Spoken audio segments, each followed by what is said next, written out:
Ghidorah the Three-Headed Monster was directed by Ishiro Honda. I feel like I've said that name so many times already. And written by partner in crime Shinichi Sekizawa, being composed by the fantastic Akira Ifukube. Once again, the dream team, baby. Not only does it star a litany of actors, but this cast truly feels like an Avengers level event, pulling out a ton of heavy hitters for some major and minor roles in this film, giving us a double whammy of back-to-back films that pull out all the stops when giving us something memorable. Despite that though, within this narrative, we only have two new actors, the first being Yosuke Natsuki, playing a major role and co-main character in Detective Shindo, and our second newest actor is Hisaya Ito, playing the movie's villain in MENACE, or Chief Assassin as it's listed on IMDb. However, that's it. Everyone else in this film is a returning face that we've seen before in some form or another, leaving another mark on this franchise and making their influence feel known. And that first person up is Yuriko Hoshi. She plays Nakuo Shindo, the other co-main character and sister of Detective Shindo. She's also our press reporter for this film. Next we have Hiroshi Kazumi playing Professor Miura. He's sort of a third main character, but you know how it is. He's always going to be on screen for a ton of time. This man's a legend. Then we have Akiki Wakabayashi playing Princess Selena or Woman from Venus. Don't worry. Yes, Woman from Venus. I'll get more into it later. Alongside her are Emi Ito and Yumi Ito, the Peanuts as the beloved Shobijin. Then for some of our minor roles in this film, we have Akiko Hirata as Detective Okita, Takashi Shimura as Dr. Tsukamoto, Kenji Sahara as the editor-in-chief at Nakuo's newspaper, Yoshifumi Tajima as the ship captain, and of course, as always, Haru Nakajima as Godzilla, and Katsumi Tezuka as Mothra. Wow. If that isn't a deep starting lineup, I don't know what is. Now, this movie is a strange one for sure, because not only does it feel like a big come-together film of all the major franchises and monsters that came before it, but this film will have so many implications that will go on to affect all of the other films that come after it too. It's so strange because the last film, Mothra vs. Godzilla, already sort of felt like a big caliber type film, finally seeing Mothra and Godzilla, these two titans, go at it. But it feels like this one tries to outdo that one even more so, having this one be the virtual kickoff for the rest of the Showa era from this point, and the last film serving as a metaphorical closing of what came before. I'll get into what I mean as the video goes on, but this is definitely where the Showa era changes itself for the first time, and you can feel that. Because not only is this film more campy in nature, but we begin to focus on these different types of civilizations that seem so far out of reach. Additionally, we also begin to explore these high concept ideas as explanations of things that happen in this film, fully opening the door to the existence of space creatures and other life forms that are not a part of this Earth. Because in this film, not only do we see an assassination attempt on the life of an incoming princess to Japan, but this event gets combined with a meteor shower that happens in that same exact moment, seeing the consciousness of someone who used to live on Venus taking over the princess's mind, and going on to warn everyone of the monster that decimated her planet, who has also landed with her in said meteor shower in the form of a giant egg. I swear to God, I'm not making this shit up. It sounds crazy. And yes, of course the egg is Ghidorah. So, not only is this assassination attempt taking place in this film, but we also have the impending doom of a planet destroyer, combined with the point of trying to rally Godzilla, Rodan, and Mothra in order to take down this planetary threat. So yeah, a lot of huge concepts going on here. However, to be honest, I don't think it does any of them particularly well in my opinion. I love the attempt, and the concepts themselves are so cool, but I feel like there are so many things happening all at once in order to serve the plot that each of them are trying to fight for the spotlight, ultimately having the kaiju always take center stage when they show up.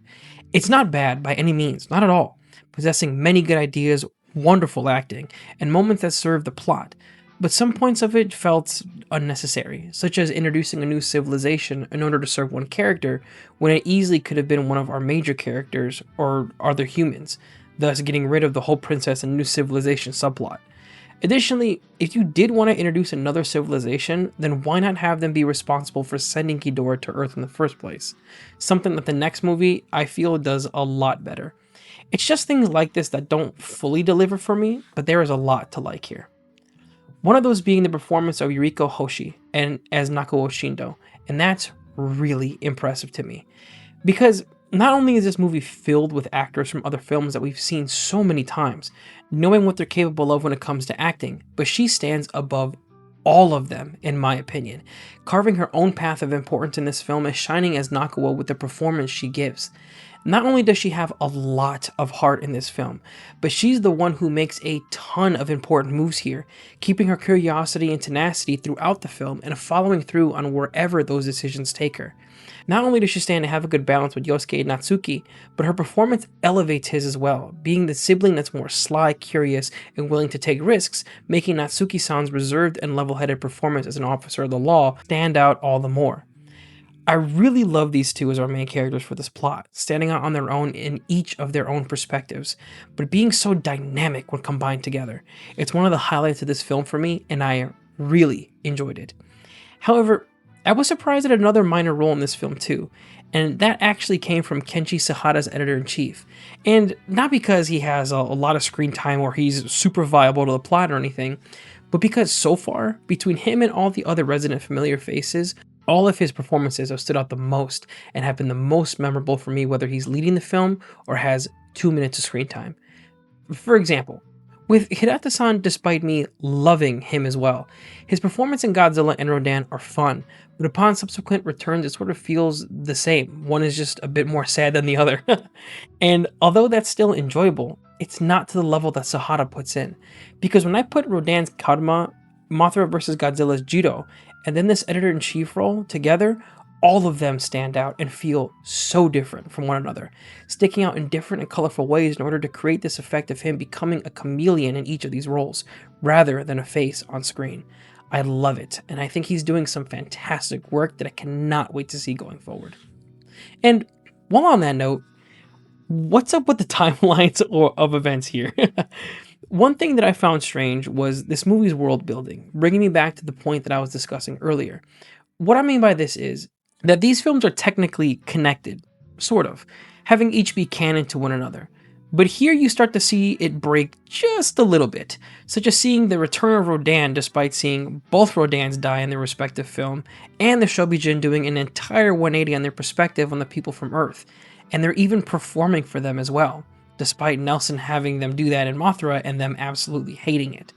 Furthermore, we also see this change with Godzilla too, turning him into more of a hero or anti-hero here, despite in the previous films him being the big bad that we once knew him to be. He's more campy and clumsy and sometimes is just dumb or drunk, not possessing that ruthless nature that he once did in other films. Additionally, he acts differently here too, focusing on his new superpower, throwing rocks. More so than atomic breath, more so than straight hands like it used to be. We'll see this change here and there, but the Godzilla we knew in this film is definitely different from the Godzilla we've come to know. And honestly, not only do I think that it's a detriment to the character, softening him a bit to make him more appealing, but it takes away the danger of what he represented, forcing him to focus on the kaiju now instead of him being the actual evil we fear. But I understand why it was done, because yes, there is a big bad in this world, but there will always be someone who is willing to step up to that plate and rival him. Ghidorah. This film introduces Ghidorah as the real final boss, the destroyer of planets, not just cities, being the very thing that even others beyond the stars fear. And honestly, he's terrifying. So far throughout the Showa era, the only other kaiju I feared was Godzilla in his first installment, but the introduction of Ghidorah here even rivals that for me. I love the way that he looks, being a massive, towering creature possessing 3 heads, all of which seem to move on their own and maintaining this level of unpredictability and danger. Ghidorah doesn't care about anything here, just laying waste to everything for the purpose of destruction and total domination. I also like his use of color here too, sticking out so much from the darker color palettes we see in our early kaiju other than Mothra, being this king in yellow so to speak, but giving him this otherworldly presence with the color concept. It's so cool and super Lovecraftian. Also, the sound is iconic. Not only is it scary, but it feels haunting, being this high-pitched screech that injects itself right into your mind, and being one that you'll never forget. I think the design and overall intro of Ghidorah here was awesome, and to add the cherry on top of that cake was his transformation from the egg. Mwah! I thought it was so cool and feels very Lovecraftian in nature, being this being of pure energy and then finally solidifying into this monstrous creature before our very eyes. It's so cool. Another thing that added to Ghidorah's presence was this film's score. I really like the music as always, but not as much as the other films. You could definitely feel Ifukube-san's influence here, but what sticks out the most are Godzilla's theme and the Peanuts performance, which you know are always going to be good. It really did feel like the greatest hits in terms of performance, but was done so to further add to the moments when these tracks are presented. Again, not bad by any means, not at all, but it just didn't stick out for me like the other film scores have in the past, despite it also helping Ghidorah's presence and fear on screen. With all that being said, I'm going to put this movie at a high B tier. I really love the concepts and ideas presented, but seeing the shift in tone combined with the nature of the way things played out just left it feeling a little messy to me. A lot of fun aspects are presented here, but a lot of it feels like it could have been more focused than it was. But with that being said, I'm closing up the shop. Thank you all for stopping by and having a cup. Let me know what you think about this film and how you feel about Ghidorah. Do you feel like I do, or is this one of your favorites? Regardless, I'm looking forward to seeing where these kaiju and their stories go down the road. Thank you all once again, and remember, take life one cup at a time. I'll see you guys later.